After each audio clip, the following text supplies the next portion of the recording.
of Criminal Investigations. So yesterday at approximately 5 p.m., received a call at the Palms at Countryside.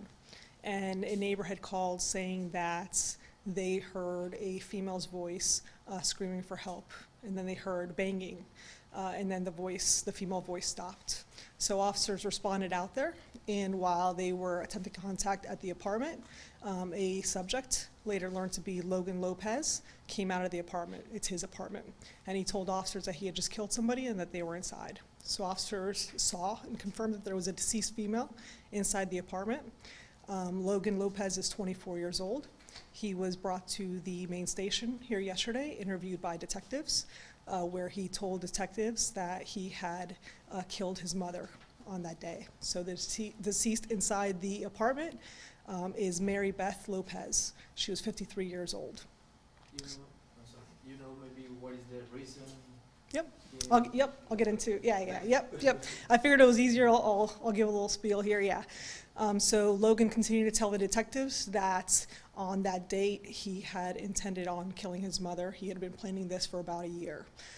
That day, yesterday, he had asked his mother to bring over his mail because some of his mail was still being sent to the family's address. So the mother had come over, Mary Beth came over in her car to give Logan his mail.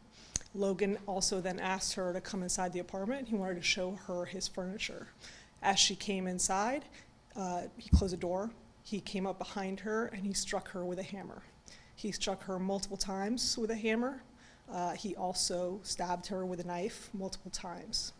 So the thing that I'll put out here is that this was a brutal, a heinous crime. It shocks the conscience, to be honest with you. And I will give as many details as I can and share the information that I can, but I will ask that we kind of keep in mind that this is a son, a 24-year-old that just brutally murdered his mother last night.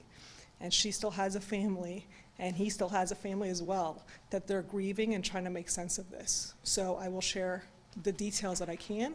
However, there are some things that I will not share at this time for respect of the family. How long did he say he was planning this? For 1 year. For about a year he's been planning this. Did he say why?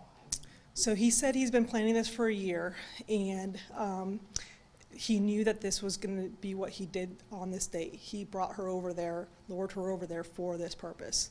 He had said that previously she had enslaved him. What that means, you know, we're not sure. As you all know, we made an arrest last night, but the investigation is far from over. We're still trying to understand the dynamics of all this. So Logan did live alone. That was his apartment. He has no criminal history that we had found as of yesterday. The last contact that we have had with him was in February of 2022 of this year. He was Baker acted, and that was stemming from an incident that happened in Tampa with a separate family member, and Tampa had called us to check his welfare, and officers made contact with him here, and Clearwater Police Department officers deemed that he fit the criteria for the Baker Act, and he was Baker acted.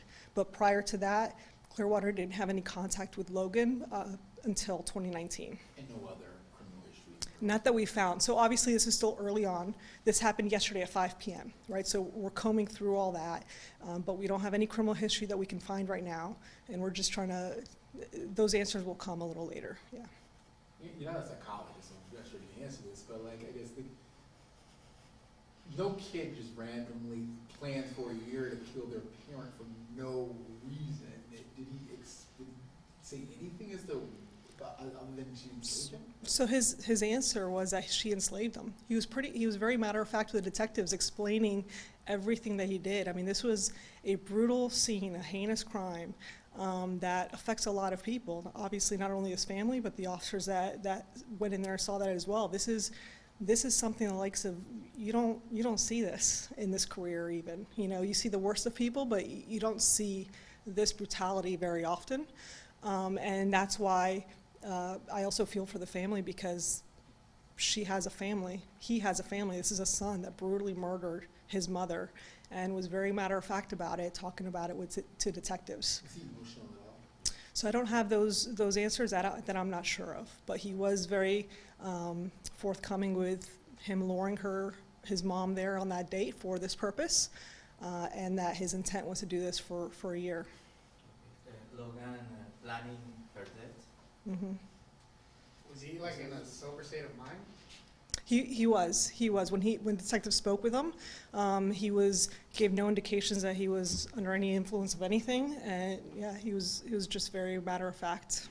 Do we know the amount of times he struck her with the hammer or stabbed? Multiple. It was very brutal.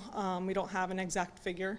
The autopsy was being conducted today, but it was a very brutal scene. Yes. Have witnesses, did they even notice maybe a behavior prior to this happening? So those are all the answers that we'll get to once we speak more in depth. What we know is that several neighbors had heard the screaming of a female, and that's what got us called there. They heard screaming, they heard banging, and then the screaming stopped. And it seems like it sounds like he was going to be up forward anyway. It sounds like, because did he call? I'm sorry, say that again? Did he end up calling 911 too? Or? He did not. I don't have that information, but I don't believe so. So officers, neighbors called 911. Officers responded there, and as we're trying to piece all this together and figure out what apartment we're going to and all that, he comes out and speaks to the It officers. seems like he was just saying this, he wanted to do this, but everyone knew that he did this. So I don't know what was in his mind in that aspect of it, but clearly, like I said, this is just a very difficult case for everybody involved. You don't see this very often, even in law enforcement. You don't come across this very often, and I think it's very natural that we all want to find reasons for it and answer the why, and I'm sure nobody wants that more than the family. And sometimes we may not have an answer as to why, but what we will do is we'll be able to dive deep into who Logan is and what happened preceding this. And those answers I don't have today, but that is part of the investigation that we're going to be looking into.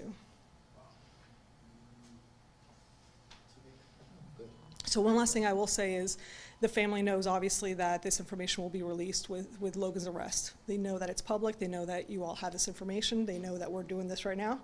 I will ask that you guys respect their privacy. They don't want to speak to anybody. I can't even imagine what they're going through right now. I really can't.